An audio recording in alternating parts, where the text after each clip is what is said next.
I'm Owen Bigland. This is the Inside Edge video blog. Okay, a couple of quick topics I'm going to talk about today. First one I've harped on it many times before. I read my comment section here in YouTube, and then I go on to every now and then some other comment boards here with the Vancouver Sun and Globe and Mail and that kind of thing. And it's 80% of the stuff in there, 90% is negative. And if somebody should dare put anything positive in there, watch out. They're going to get lambasted in there. But you know, again, I can't stress enough, if you want to turn a leaf, become successful, save for retirement, buy a house, whatever it is, you've got to turn optimistic and positive. And it amazes me how people are drawn like moths to a light bulb with this negative narrative that's always out there. I know why they do it, because I've often said it's that misery loves company crowd. They are struggling, and a lot of Canadians are, especially in COVID, just like a lot of Americans are. Life is tough. It's tough out there. But they gravitate towards this stuff about the economy, and a debt crisis is coming, and interest rates are going to go up, and we've got a housing crisis coming, and a stock market crash. The Fed is pumping all kinds of money and printing money, and don't worry, it's all going to collapse soon. You know, they're drawn to this stuff because it makes them feel better about their situation, and their situation is always not good. Because I'll tell you, successful people, and I know I can speak from myself and my friends and colleagues and the hundreds and hundreds of clients that I have, none of us really dwell on any of that negative stuff. That's not how successful or wealthy or multimillionaires think. None of them. None of the multimillionaires, and I've got some very successful friends and associates in places like Los Angeles and New York. We're aware of these things, you know, what the stock market's doing, and you know, default rates on mortgages and that kind of thing. But it doesn't influence our thinking whatsoever. It's in and out of our consciousness in about 2 seconds. Because instead, what I've often said, you have to focus on yourself. I don't want to sound, you know, make this sound too blunt here, but you know, you've got to take care of yourself. You should be working on you, getting better in your career, going to school, getting into a career that is limitless as far as income goes, or start your own business, or start a side hustle.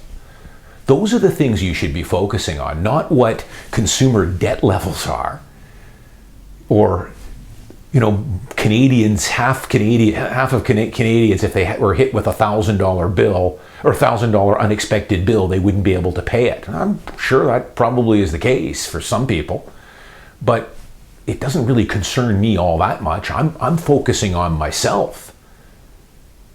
You should too. But people are just drawn to this endless negativity, these dark clouds, these looming issues that are coming. And I've got news for you, they're never going to stop.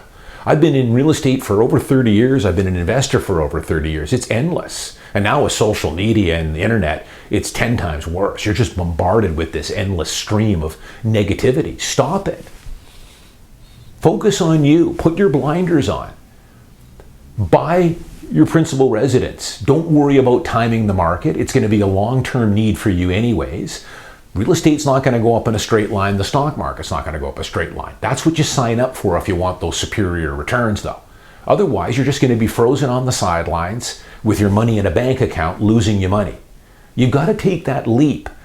Doesn't mean you're just reckless and buy anything.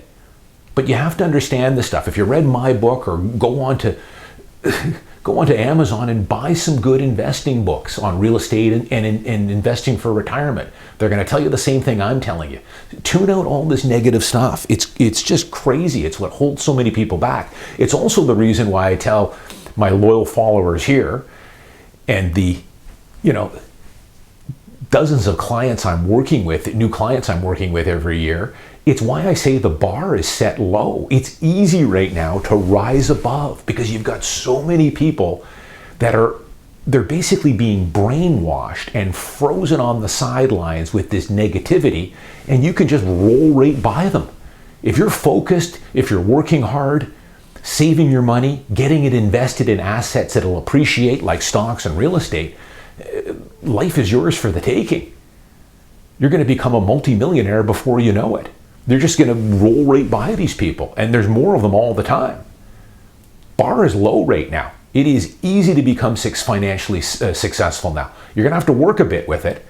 Do your homework on it. Stay focused, stay positive, and it's pretty easy to do. Final thing I'll tell you, I get these blog comments, and I see this stuff on Twitter all the time.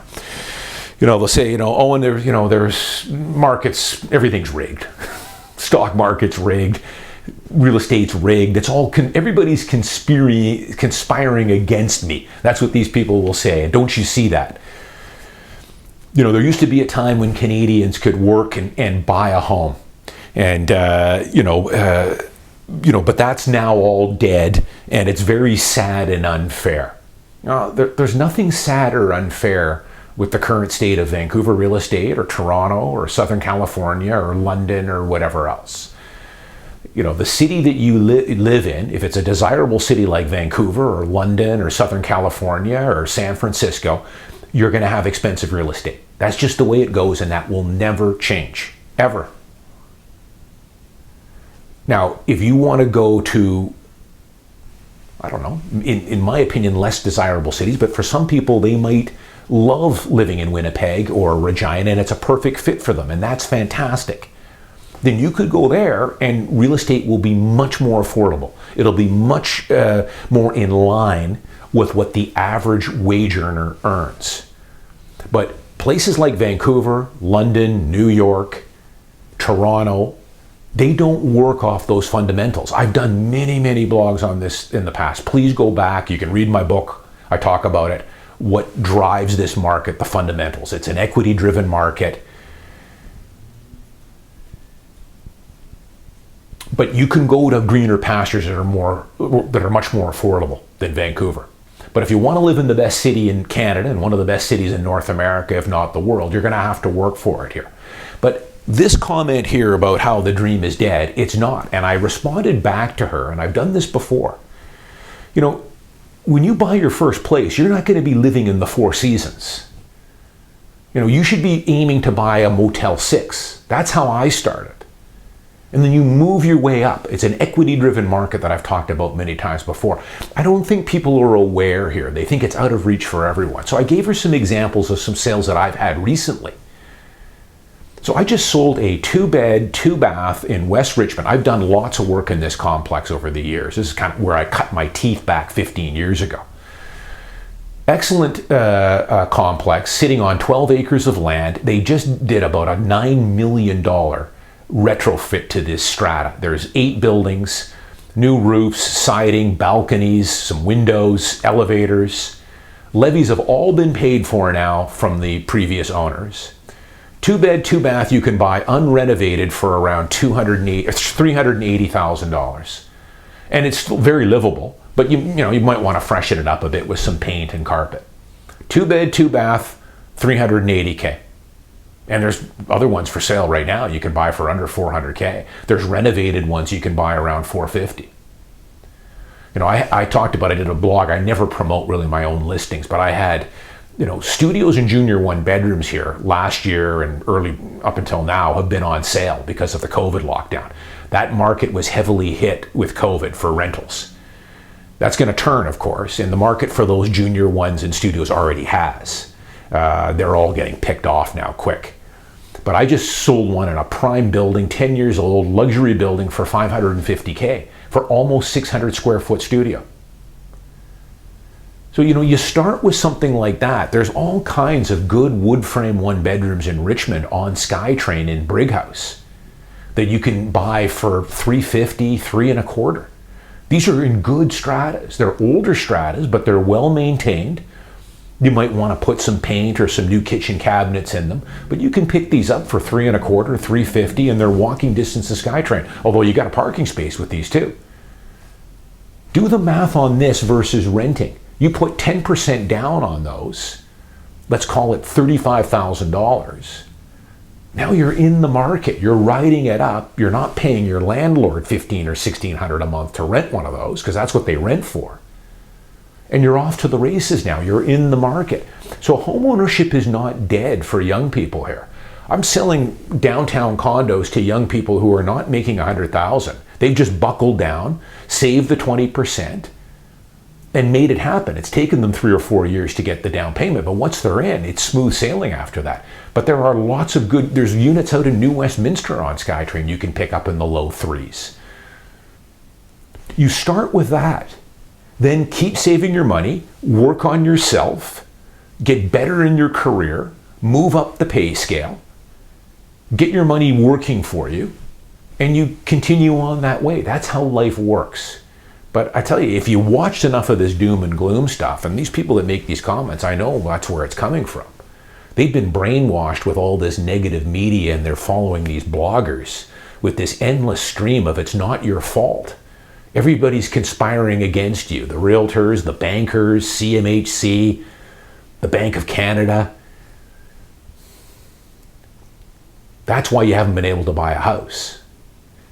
You got to get away from that. You got to do the mirror test. And this is never going to change. Every day you spend on that is another wasted day, and time is money.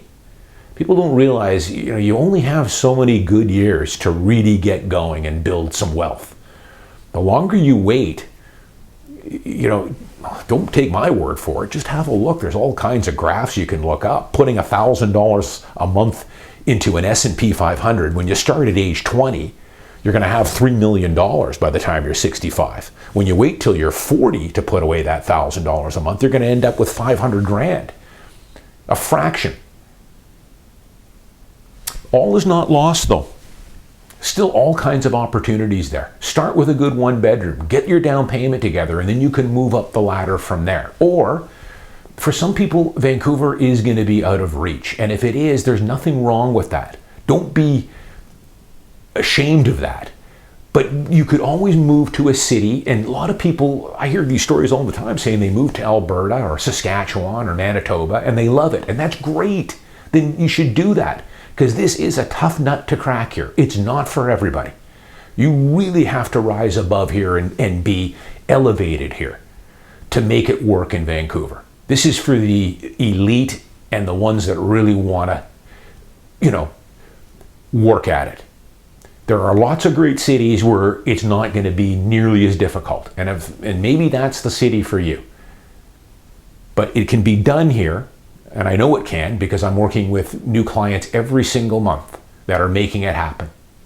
But you got to turn positive. You got to focus on yourself, stay optimistic, put your blinders on, and tune out a lot of this just garbage that's out there.